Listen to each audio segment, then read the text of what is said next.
سلام درود به همه عزیزان، امید که حالتان خوب باشند و امروز میریم که در مورد یک حادثه صحبت میکنیم که در روزهای اخیر در سرتاسر اندونزیا بازتاب گسترده ای داشته است و میلیون ها نفر را تحت تاثیر قرار داده و خیلی از تولید کنندگان محتوا و همین اینفلوئنسرهای اندونزیایی در مورد این واکنش نشان داده صحبت کردن. بریم اولی صحنه‌های از این اتفاق را ببینیم. این دختر 17 ساله دبیرستانی به نام علمی قبر یانتی و دانش آموز 17 ساله دبیرستان از منطقه بونتو کاماسا در شهرستان بولوکومبا خیلی هم سخت از استان سولوایسی جنوب اندونزیایی بود که در روز یکشنبه 7 ژانویه 2026 همین 3 روز پیش میشه. او به همراه چند از دوستانش از قرار ویدیوهایی که مشخص هست با دوستانش رفته بودن برای تفریح که روز یکشنبه تعطیلی نام میشه، برای تفریح در یک ساحلی به نام ساحل آپارالانگ و این محل رفته و آپارالانگ یکی از زیباترین جاذبه های ساحلی سولوایسی جنوبی هم به شمار می رود. این حادثه در ناکش از آنجا هست که در حال این دختر 17 ساله در حال عکاسی بودن که معمولا دخترها و هر کسی زمان خیلی علاقه دارن به سلفی و عکس اینا و اندونزیا هم که پر از همه جاش ساحل داره، دریا هست و این حادثه از آنجا وایرال شده که وقتی این بر اثر باد خیزش باد هرچی در جریان عکاسی میفته داخل آب، دو تا از دوستانش والا بیشتر شاید باشن توی ویدیو مشخص نیست، فقط صداش میاد که فیلم برداری میکنه و داره اینو خودتون ببینید براتون ترجمه میکنه. با هم ببینید ویدیوشو. واکنش های شدیدی هم با همراه داشته این بوده که دو تا دختر و یا بیشتر دارن نظاره میکردن و فیلم میگرفتن این صحنه رو. یا الله یا الله داره میگه یا الله میگه بیچاره نمیشه، ما کار نمیتونیم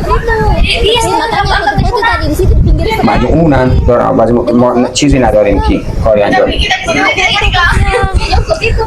خب اولین نکته این که واکنش سختی که به همراه داشتن اینا هم دبیرستانی شاید کوچکتر از اون دختر باشه که داره غرق میشه، اینها داره فقط صحبت میکنه که ما کار نمیتونیم، در حالی که اطرافش بعدنا که میبینه پر از آدم بوده و اونجا یک مکان معروف هست در این شهرستان و حتما اندونزیا که با این امکانات دریایی که فراوان داره فوق العاده هستن و بچه هاشون هم از خود بزرگ او بازی بلد هستن، چون از کوچکی با دریا و ساحل و جنگل و نمیدون دریا خصوصا بزرگ میشن.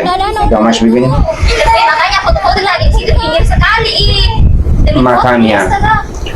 مکانی به خاطر همین داشت فوتو میکرد، یعنی داشت عکاسی میکرد، عکس میگرفتن و میخندید، خوشحال بود. کسیان بیچاره نمیتونم همین نکته که الان شنیدید خنده و این خنده خیلی واکنش های داغ و شدید داشتن. این خیلی اندونزی های دیگه که دیدن اینفلوئنسر میگه چه میگم این تولید کنندگان محتوا و یوتیوبرانی که اینو شنیدن گریه میکردن که آقا یک چی مثلا قلبی بیرحمی دارن بچه ها، الان هم سن 2 سال شاید دوستاش باشن داره قبل میشه این میخنده، اما شاید اینا خیلی بچه بودن. من به نظر من خاطر بچگیش هست برانزشون عادی میاد اینا. اگر این در کشور ما اتفاق بیفته واقعا همچنین دریا اون زیاد هست، درست هست که لبه دریا هست، این تصویرش هم بعدا میبینیم که صخره هست و خیلی بلند هست و اونجا چوبی ویساته، اینا همون مکان تفریحگاه میگن که پر از ویساته هست، تمپت ویساته اندونزی و اونجا صخره هست و از اونجا که میپره پایین. فصل گرم، نسبتا گرم و بادی هست، زمان بادهای نامترادف میگه که منظم زیاد داره. بریم داشت آره خیلی نگاه کنید از صداش معلومه اونجا پر از آدم هست. داره میگه که ما داشتیم عکاسی میکردیم، عکس میگیریم و اینجوری شد. تصویری از اونجایی که افتاده رو ببینیم. اینجا یه چوب اینجا گذاشته که این دخترم داشت میگفت که خیلی پیش رفته بود، یعنی لبه چوب رفته بود. خب اینم چی میگه، از این اتفاقات در دنیا و خصوصا اندونزی زیاد میفته. مردمای که معتاد به عکاسی و این چیزا میشن، خصوصا دخترای نوجوان، پسرها، دختر خوشگل زیاد جوگیر میشن برای عکاسی که عکس جذابتری بگیرن از خودشون و آخرش هم اینجوری میشه.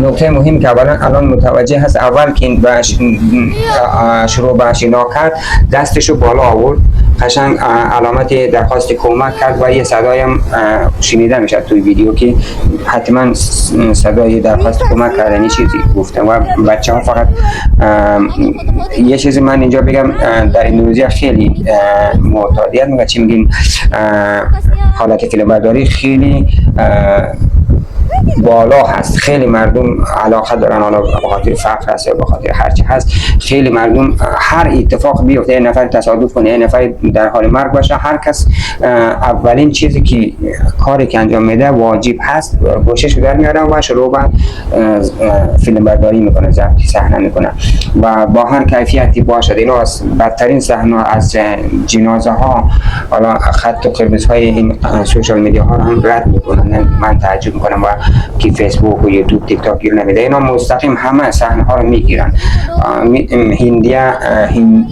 هندوها، هندوستان یا اندونزیایی ها همین جوری کیفیت محتواشون پایین هست ولی گسترده هست. هر کسی برای خاطر بعضی اینا از کوچکی حرفه‌ای هستن، همین چی میگن، کامرا یا گوشی همراهشون خودشون بسته هستن. چگونه اینا مثلا هر اتفاق بیفته هم اولش میگیره، از کجا میدونه نمیدونه. Tadi tuh ketawa-ketawa aja di situ di sana.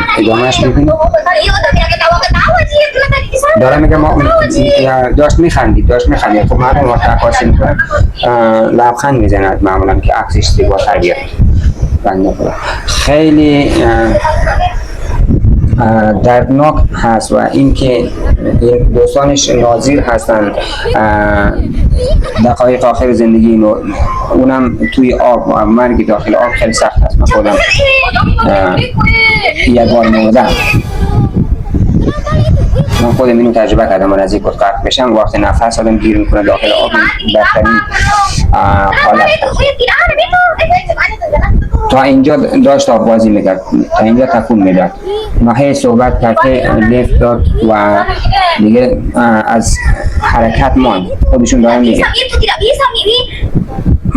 داره میگه هیچ حرکت کار نمیکنه، هیچ کار نمیکنه و حرکت انجام نمیده، شنای انجام نمیده. چی میگه؟ آره در آخر این ویدیو رفت که اینا فکر کنم کم تجربیش الان زیر انتقاد بقیه قرار گرفته، به خاطر اینا فکر کنم از نادانیش بوده. بچهای کوچیکی در دبیرستان هستن دیگه، شاید اون زمان توی فکرش نیامدن که یه دادی بزنن، یه دنبال مثلا صاحب اون تمپد و ایساته برن، نگهبانی چی میگم مسئولین اون مکان تفریحی برن که حتما هست ولی نیست که اینها فراموش کردن در این زمان.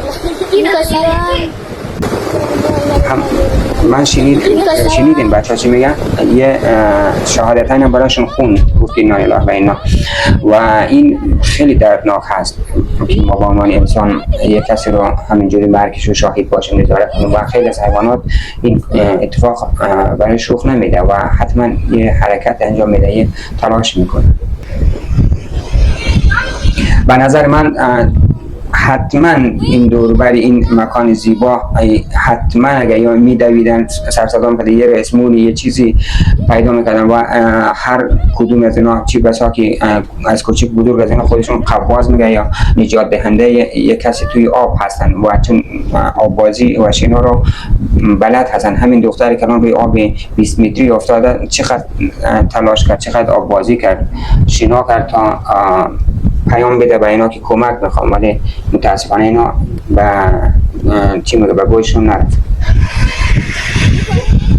عزیزان اینو من به خاطر این دارم نشر میکنم که از این اتفاق در مشابه این در روز عید برای 3 تا نوجوان پسران مردم مالستان و پشی از مردم هزارم رخ داده و اینکه همیشه با آب نمیشه شوخی کرد و باید اینها درس باشه، عبرت باشه برای کسایی که تفریح خوش دارن، مثلا عکاسی میکنن و آب بازی میکنن. همچنان در کشور مانند اندونزی که زندگی میلیون ها نفر با دریا گره خورده است و مردمی که از کودکی با آب و اقیانوس آشنا هستند، اما این حادثه بار دیگر نشان داد که طبیعت حتی در زیباترین لحظات میتواند غیر قابل پیش بینی باشد. خب ادامه‌اش هم صحنه که جنازه‌اش آورده به خانه و فامیلی نیست، مادرش داره صورتش گریه میکنه، صورتش اینجا ببینید. حیف است واقعا دختر نوجوان همچنین اتفاقی برایش رخ داده در کشوری که همه امکانات هست و همه مردم بازی شنا را بلد هستند و همینجوری راحت از دست برن. با اون همه تلاشی که کردن، دستش بالا آورد و داد و فریاد زد. خیلی صحنه های غم انگیزی که نوجوانان اندونزیا وقتی می‌بینن خیلیشون گریه کردن، چون واضحانه ناظر بودن کسایی که اونجا حضور داشتن و اونایی که اون چند نفری که فیلم می‌گرفتن اینا خیلی حرکت بد ازشون سخت شده.